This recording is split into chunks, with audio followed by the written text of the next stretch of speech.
You wanna be a critic? You wanna be a critic? Huh? Huh? I was out, and they pulled me right back in. Just when I thought I was out, they pulled me back in. They pulled me back in.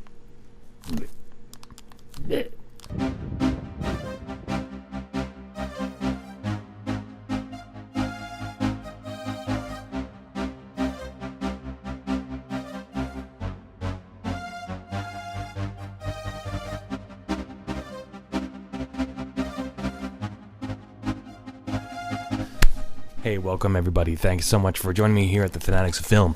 Thank you so much for joining me here at the Fanatics of Film, because that's the where this is the place where you need to be. You need to be here with the blah blah blah.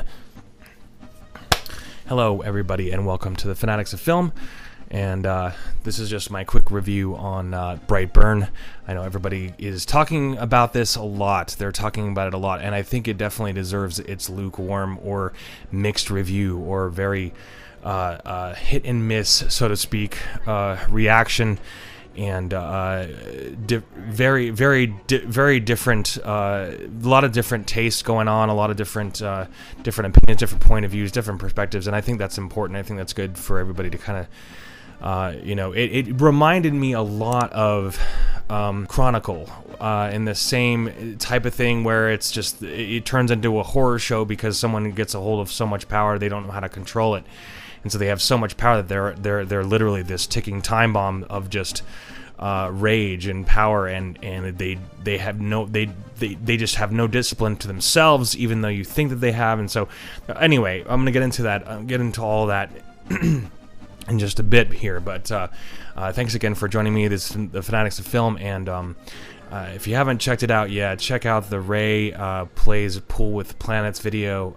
It's actually getting some good traction, and it's pretty funny. It's a pretty fun video. I spent several weeks on that thing. So what did I think of Brightburn? I think it was definitely fun. It was interesting. It was very memorable. That's the one thing I remembered. The simplicity that was involved in this movie, given how it was so incredibly simple,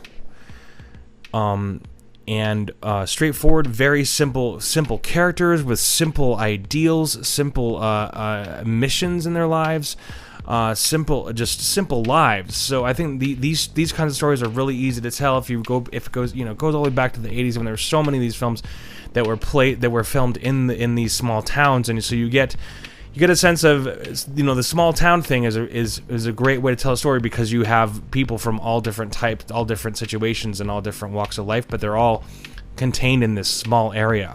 So you have many different types of people, and so you can have like the sheriff, the school kid, the school kids, the different reactions that are, or at least the relationships that are developing there. You have so many different characters that are in that, involved in the story, and so you can tell. And I think that's one of the best parts to storytelling is telling it from several different perspectives, and the perspectives that you can relate with, and then in turn kind of understanding those things from there. And I really feel like that's an important factor here, and I think because I remembered someone talking about Star Wars. I was talking about Star Wars with them briefly, and I think one of the most important things to recognize there is that that's told from a small town perspective, even though you're talking about intergalactic repercussions and things like that. You have so many things going on that are still contained within a small number of people. So anyway, apparently a lot of people are, speculating that this thing could exist in the same universe as the Rainn Wilson movie called and it's called Super. And when that movie came out, like literally I think like 12 years ago, I think, and it's an indie flick. It was on IFC, Independent Film Channel, and that movie was actually really, really fun. And it was just the weird quirkiness of James Gunn at that time, and he was just weird and quirky, and there was just some fun moments in that film. And you got Liv Tyler and Rainn Wilson from The Office.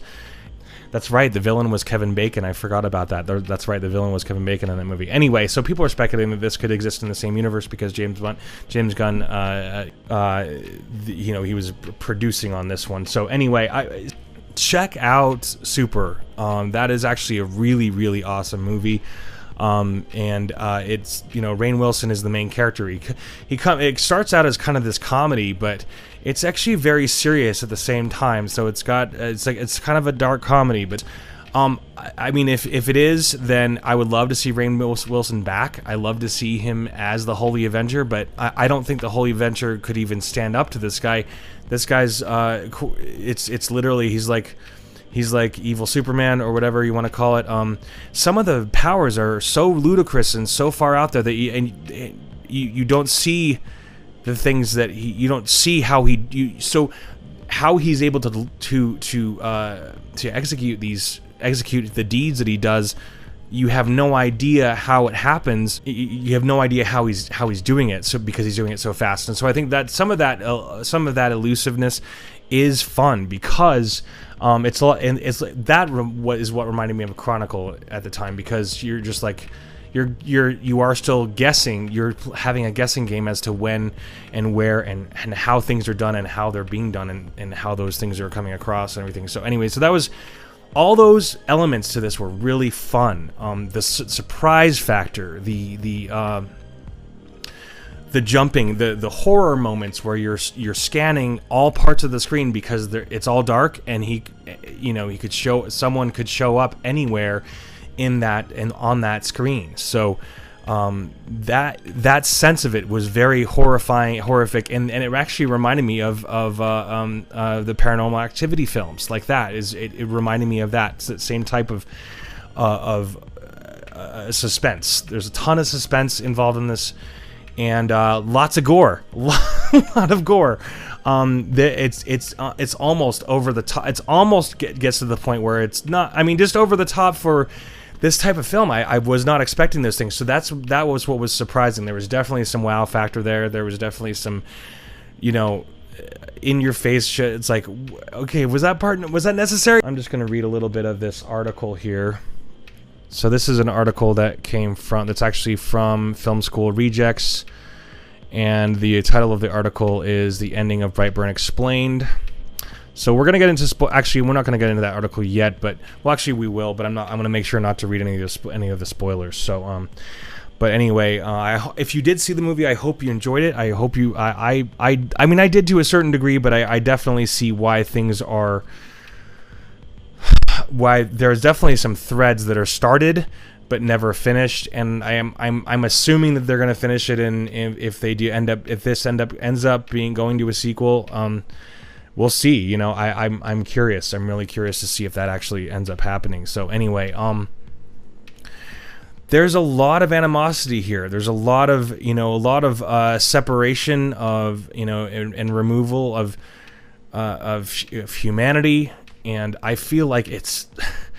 I mean, I wanted to insert the word nihilism, but I wouldn't go that far. I think there's definitely some. I don't think it's that far. I think it's definitely there's definitely some heartfelt things happening here, and but it's just this he's like raw power, and it's just crazy. So anyway, I'm dying to know what you think. Please let me know in the comments. Tell me what you think of this movie. Did you enjoy it? I mean, I did enjoy it. I don't know that I would want to see it again anytime soon. Just because there's a lot of stuff that is started and not finished. There are a lot of threads that are started out and then they just kind of fall by the wayside, and it kind of hones in. Towards the end, there are definitely some awkward moments. You could tell that they were just kind of finishing up on things and just kind of keeping it together with what they could do with and just kind of going by the fly of the seat. That there are moments in the script where they could have fixed this moment or something where they're on the phone and having 911 blah blah blah or something. Anyway, it's just there's some awkward moments in there, definitely awkward moments with the script, but it was still a really fun movie, for whatever that's worth. So now we're gonna get into this article real quick here. So I mean, it's like evil Superman, you know? It's like evil ass Superman. He's only 12, and it's just kind of psychotic.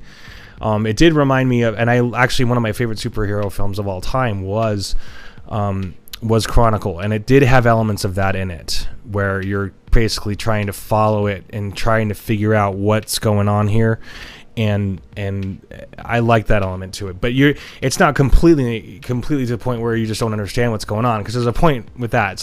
It's like you're actually having to it's a lot of guessing games in the middle of stuff. So anyway, okay, so the title of this article is it's actually the end of Brightburn Explained, and it's on Film School Rejects. I've never seen this site before. I think anyway, hopefully they're not too biased. I know that I could tell that they're kind of getting biased with some things, so I'm going to give it a try and see how this goes.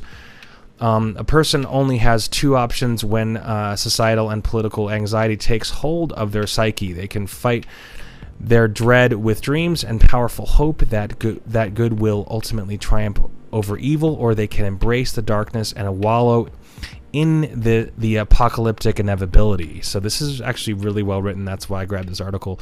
In 2019, you are enveloping yourself in the bright optimism of Star Trek, or the Mad Max Fury Road stuck on repeat in your chosen player. So which one are you watching? Are you watching Star Trek, or are you watching Mad Max Fury Road? I think that's kind of what they're going for. They're trying to figure out what kind of films are you into in this. So those who criticized Zack Snyder's vision of the Man of Steel did so because his interpretation did not jive with their aspirations for Clark Kent. They did not want a confused God being plagued with doubt filling the spandex. They wanted the Christopher Reeve beacon of courage and promise. It's sort of surprising that we still care about such chivalrous attributes. The older I get, the more hellish life can seemingly sink. Find myself chasing humanity's prosperous potential rather than its most monstrous depths. I need to believe in our ability to improve, and I need heroes to lead by example. So yeah, I get that. Actually, it's really well written. This is a really well written article. Let me get the author's name. It is Brad Gullickson, and this was written today, I think. Really good article. Really good article. This guy's really good. Watching Brightburn this past weekend, I sunk into a stupor witnessing what our own Rob Hunter called the gory origin story of Bizarro Superman placed me into one nasty pit of a funk. Here is the Kryptonian that we deserve, not the one we need. The 91 minutes play like Clark Kent portrait of a serial killer, and the final moments remain true to its grisly heart, delivering a bleak future in which villains will inherit the earth. So yeah, that's actually exactly how, forgive me for any spoilers there. That's kind of what's happening there by the end credit scene. So I'm not going to get into that too much.